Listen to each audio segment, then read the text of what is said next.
This presentation from the Notebook on Life applies Christian principles to daily living.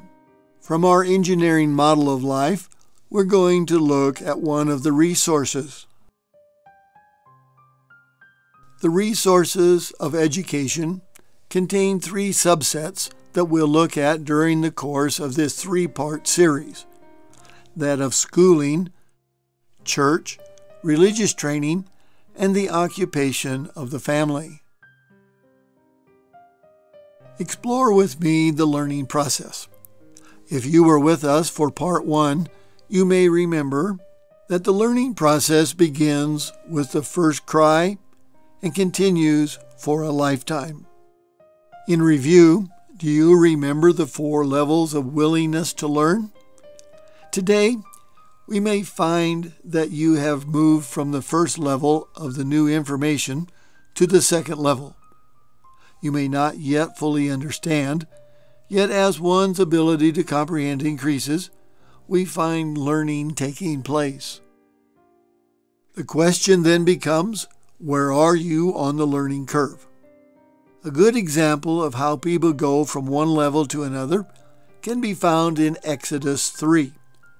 We find Moses, one of the greatest leaders of the nation of Israel, talking to God. God tells Moses what he wants him to do. This is new information for Moses. We find Moses at level 1. How do we know? By his answer in verse 11. His answer reveals he's unable and unwilling. The job sounds impossible. This information falls on hard ground. Ever been there? Then God gave Moses more information. In Exodus 3:12, God tells Moses he will be with him. As we read the rest of the chapter, we find that Moses is still reluctant. In Exodus 4, verse 1, Moses says, "They won't believe me." We should ask Moses a question at this point. Hello, Moses? God is talking to you. Have you ever been there? Have you been in a place where you know you should speak up and you keep quiet? Where you know God is speaking to you? Yes, we've all been there. As we read on in chapter 4, God tells Moses that he'll give him the ability. Using today's language, Moses is a hard sell.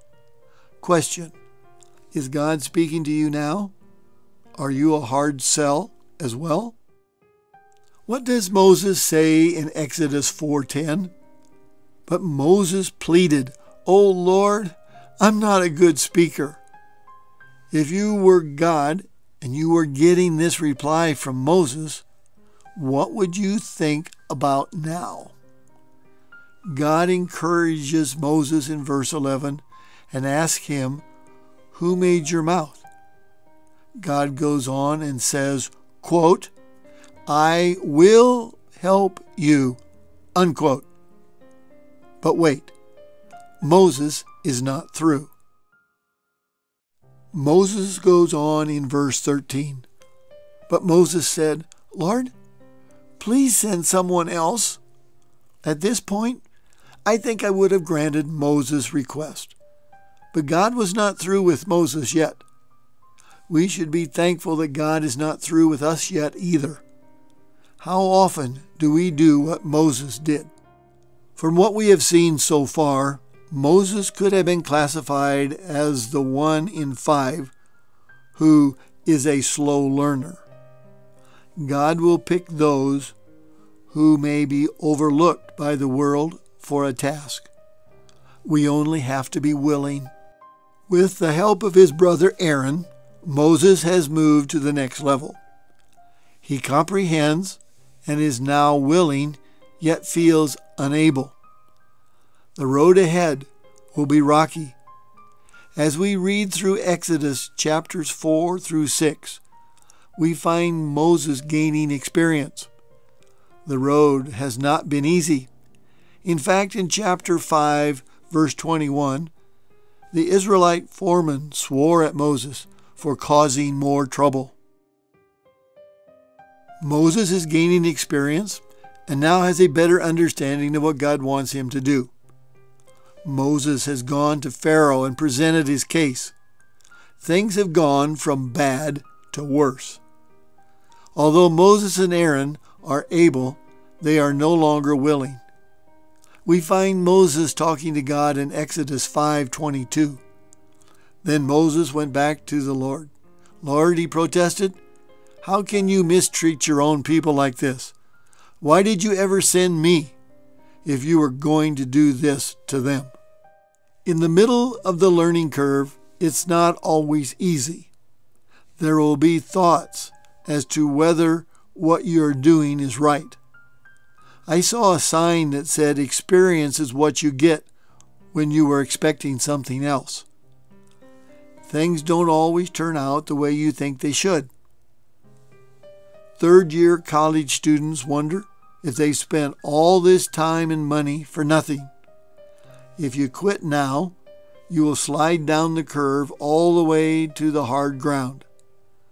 Some people do, and they have a hard life. It was at this point that God told Moses what to do. In Exodus 6:11, it says, go back again to Pharaoh and tell him that he must let the people go. How willing was Moses to do what God had told him to do? Exodus 6:12 reveals the attitude. It says, but look, Moses objected, my own people won't even listen to me anymore. How can I expect Pharaoh to? Things don't look good. In fact, as we read the rest of Exodus, we find God telling Moses to go back to Pharaoh 6 times.